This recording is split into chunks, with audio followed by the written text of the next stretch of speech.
नमस्कार दोस्तों, स्वागत है मेरे चैनल में आप लोगों का। तो मेरे जितने बड़े भाई बहन और माता पिता हैं मैं उनको प्रणाम करना चाहती हूँ। और मैं आप लोगों के लिए बहुत ही प्यारा माता रानी का पचरा गीत लेकर आई हूँ। मेरा गाना कैसा लगे आप लोग कमेंट करके ज़रूर बताना। और जो लोग हमारे चैनल पर नए हैं प्लीज़ हमारे चैनल को सब्सक्राइब कर लेना और हमारी वीडियो को आप लोग फुल वॉच करके देखना। तो चलिए हम सुनाते हैं माता रानी का पचरा। जय माता दी। गेहुआ के बलिया मैया सुगना जूठल ले हो कि कैसे कैसे ना। गेहुआ के बलिया मैया सुगना जूठल ले हो कि कैसे कैसे ना। मैया कैसे कैसे ना तोहरो भोगवा लगैबे। मैया कैसे कैसे ना तोहरा भोगवा लगैबे। मैया कैसे कैसे ना। गेहुआ के बलिया मैया सुगना जूठल ले हो कि कैसे कैसे ना।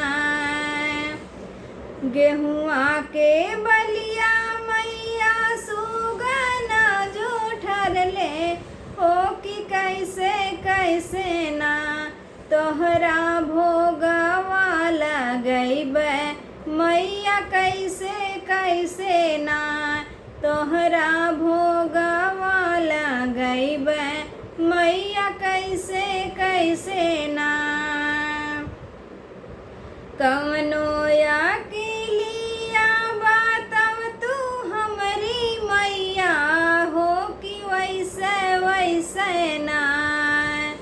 कवनो या किलिया बताव तू हमरी मैया हो कि वैसे वैसे ना। बनती तोहरो सेवकवा मैया वैसे वैसे ना। बनती तोहरो सेवकवा मैया वैसे वैसे ना। गंगा जी के पनिया मैया मछली जूठल ले हो कि कैसे कैसे ना। गंगा जी के पनिया मैया मछली जूठल ले हो कि कैसे कैसे ना। मैया कैसे कैसे ना धोइबे तोहरो चरनिया। मैया कैसे कैसे ना धोइबे तोहरो चरनिया। मैया कैसे कैसे ना। कवनो या किलिया बताव तू हमरी मैया हो कि वैसे वैसे ना। कवनो या किलिया बताव तू हमरी मैया हो कि वैसे वैसे ना। रहती तोहरो चरनिया मैया वैसे वैसे ना। बनती तोहरो सेवकवा मैया वैसे वैसे ना।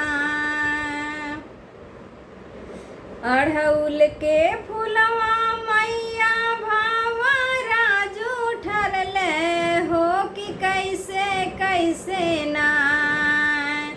अड़हुल के फूलवा मैया भावरा जूठल ले हो कि कैसे कैसे ना। गुछबे तोहारो गजरवा मैया कैसे कैसे ना। गुछबे तोहरो गजरवा मैया कैसे कैसे ना।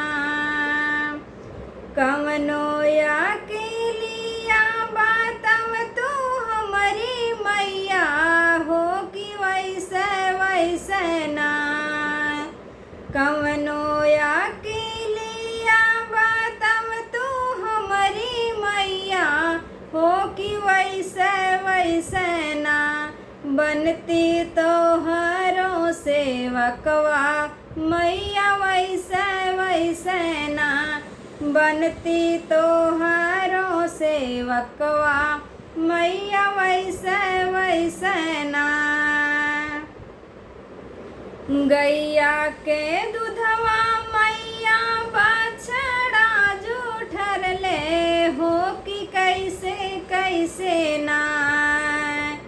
गैया के दूधवा मैया बछड़ा जूठर ले हो कि कैसे कैसे ना। खिरिया कैसे हम चढ़ैबै मैया कैसे कैसे ना। भोगवा कैसे हम लगैबै मैया कैसे कैसे ना। कवनो या किलिया बताव तू हमारी मैया हो कि वैसे वैसे ना। कवनो या किलिया बताव तू हमारी मैया हो कि वैसे वैसे ना। बनती तोहरो सेवकवा मैया वैसे वैसे ना। बनती तोहरो सेवकवा मैया वैसे वैसे ना। जय माता दी।